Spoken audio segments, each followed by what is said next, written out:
What is up guys, welcome back to the channel. This is Dr. Hamis Tech, and today I'm going to give you my full review here of the vivo V40 Lite, a phone that I've been using for a couple of weeks already, and I would like to break it down into 4 main segments over here just to give you guys a more comprehensive overview of how this phone has been for me over the last few weeks. So yes, without further ado, let's just get right into it.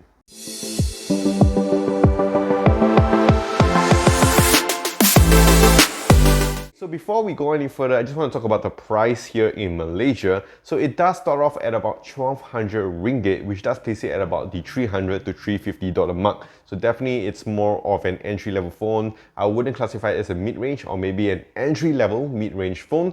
And I think for this price point over here, you are actually getting a lot with this phone. So the first segment that I do want to talk about here is of course the holding experience. Basically how the phone would feel in your hand on a daily basis. And what I can say is that it feels really good.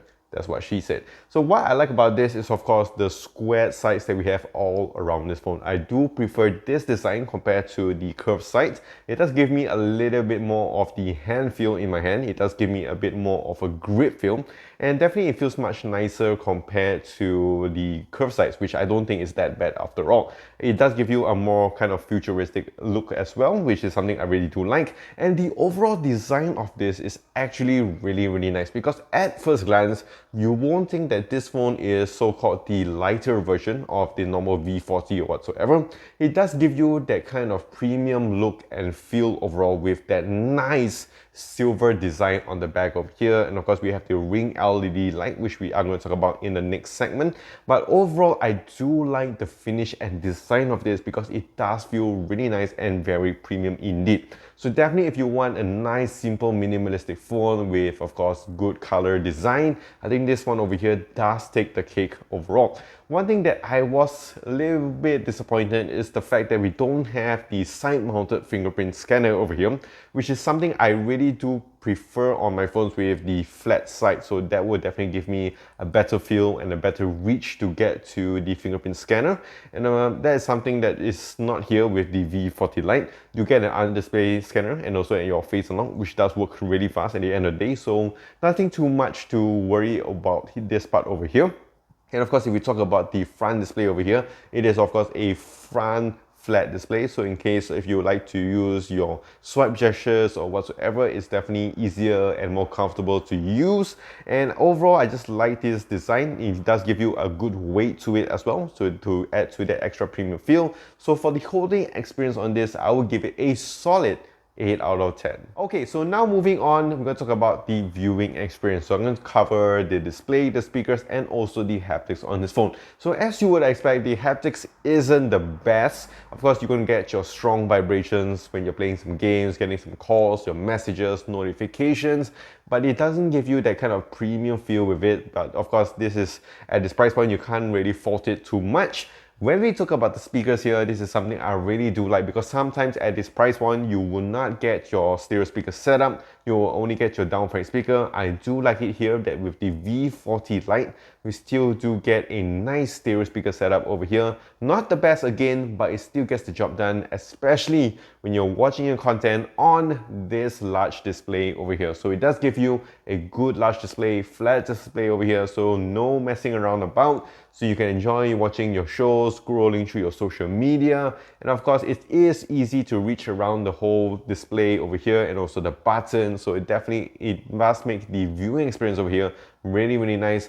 The brightness on it over here as well is really good. So you do get a good amount of brightness over here, and the colors do come out really nice. It does come out very popish, very contrasty. You get your deep blacks. So definitely the viewing experience on this is really good. I'm going to give it a solid 8 out of 10. Okay, so next up over here is where it gets a bit tricky, and that is of course the user experience. So we're going to talk about the hardware, the software side of things over here.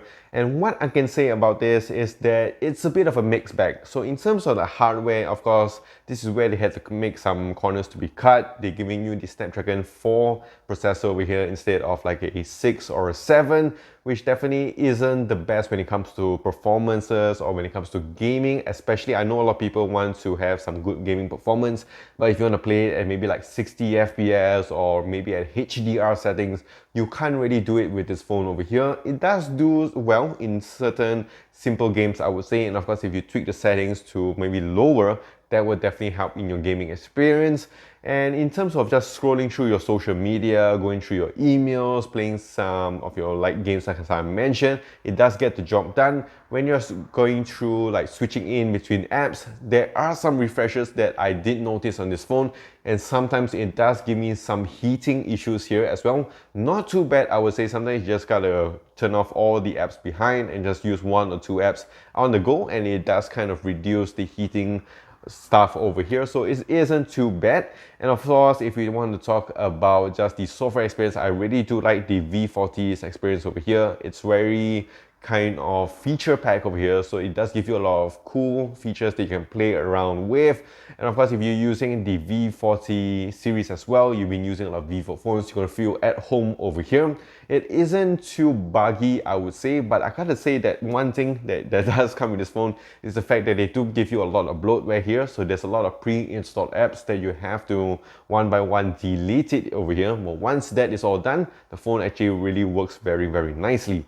And of course, if you want to talk about the battery over here, it does give you a nice full day of usage, and you can power this up very, very fast. I did use it for a few days, and I always didn't need to worry about the battery because, like I mentioned, it does give you a full day. And when you know it's time to charge, you can just use the fast charger over here. It works really, really fast. You don't have to worry about it.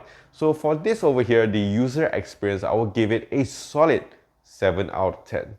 Alright, so last but not least, let's talk about the cameras of the V40 Lite over here. And I think this is where it kind of separates itself from the other competition at this price point over here, because the cameras usually at this price point aren't the best, which we would understand because they have to make some corners to be cut. But I really like the photos that does come out from here. Yes, you're not going to get the V40 kind of level, but it still delivers quite good images, I would say. With of course plenty of daylight, they do come out really sharp, and also the colors do come out quite natural, I would say. When you're taking portraits or whatsoever, it does come out really, really cool, and I really do like it a lot. Of course, when it comes to night mode, this is where it gets a bit tricky because it doesn't really give you the best, but it still gets the job done, as I would mention. Of course, you have your other good lenses here as well. The selfies on this isn't too bad. So overall, the camera experience, I would say, isn't the worst, but of course, it does give you really good shots at this price point over here.